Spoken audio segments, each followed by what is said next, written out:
Praise the Lord. Hallelujah. പ്രിയപ്പെട്ടവരെ, ഇന്ന് ഈശോ നമ്മോട് പറയുകയാണ്, ഭയപ്പെടേണ്ടെന്ന്. 2 രാജാക്കന്മാർ 1:15 തിരുവചനം പറയുന്നു, കർത്താവിൻ്റെ ദൂതൻ ഏലിയായോട് പറഞ്ഞു, അവനോടുകൂടെ ഇറങ്ങിച്ചെല്ലുക, അവനെ ഭയപ്പെടേണ്ട. ഏലിയ അവനോടുകൂടെ രാജാവിൻ്റെ അടുക്കിലേക്ക് ചെന്നു. തിരുവചനത്തിലൂടെ ഈശോ നമുക്ക് വെളിപ്പെടുത്തി തരികയാണ്. പ്രിയപ്പെട്ടവരെ, നമ്മുടെ ജീവിതത്തിൽ ഭയം ഒരു പ്രതിസന്ധിയായി നിൽക്കുന്ന സാഹചര്യങ്ങൾ നമ്മുടെ ജീവിതത്തിൽ ഉണ്ടായേക്കാം.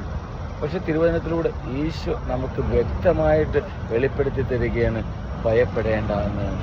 കർത്താവിൻ്റെ ദൂതൻ അന്ന് ഏലിയായോട് പറഞ്ഞതുപോലെ ഇന്ന് നമ്മോടും പറയുകയാണ്. പ്രിയപ്പെട്ടവരെ, നമ്മുടെ ജീവിതത്തിലും ഈശോ കടന്നു വന്ന് നമുക്ക് മനസ്സിലാക്കി തരികയാണ് തിരുവചനത്തിലൂടെ.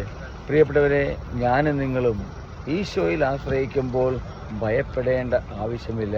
കാരണം ദൈവത്തിൻ്റെ ദൂതൻ എപ്പോഴും നമ്മോട് കൂടെയുണ്ട്. നമ്മെ സഹായിക്കുന്ന പരിശുദ്ധാത്മാവിനെ നൽകി നമ്മെ ശക്തിപ്പെടുത്തുന്ന ദൈവത്തെ തിരുവചനത്തിലൂടെ നമുക്ക് കാണുവാൻ സാധിക്കും. പ്രിയപ്പെട്ടവരുടെ ജീവിതത്തിൽ പല പ്രതിസന്ധികളും പല യാതനകളും വേദനകളും എല്ലാം നമ്മുടെ ജീവിതത്തിൽ ഉണ്ടായിട്ടുണ്ടാകാം, ഇനി കടന്നു വന്നേക്കാം. പക്ഷേ പ്രിയപ്പെട്ടവരെ ഓർക്കുക, നീയോ ഞാനോ ഭയപ്പെടേണ്ട ആവശ്യമില്ല. കാരണം ദൈവത്തോടു കൂടെയാണ് ഞാനും നിങ്ങളും ജീവിക്കുന്നത്. ദൈവത്തിൻ്റെ കരുതലിൽ മാത്രമാണ് നമ്മുടെ ജീവിതം. ആ ഒരു വിശ്വാസം, ആ ഒരു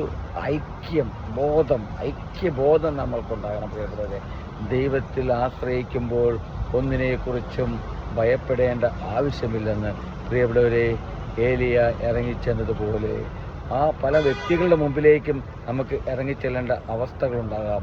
ഇതുപോലെ ഉണ്ടാകുമ്പോൾ മടിച്ചു നിൽക്കാതെ എൻ്റെ കൂടെ എൻ്റെ ശക്തനായ ദൈവമുണ്ടെന്നുള്ള ഒരു ഉറച്ച വിശ്വാസത്തിൽ ജീവിതത്തെ മുന്നോട്ട് കൊണ്ടുപോകാൻ ഭയത്തെ മാറ്റി നിർത്തി ഭയപ്പെടേണ്ട ആവശ്യമില്ല എന്ന് ഈശോ ഈ തിരുവചനത്തിലൂടെ നമുക്ക് വെളിപ്പെടുത്തി തരികയാണ്.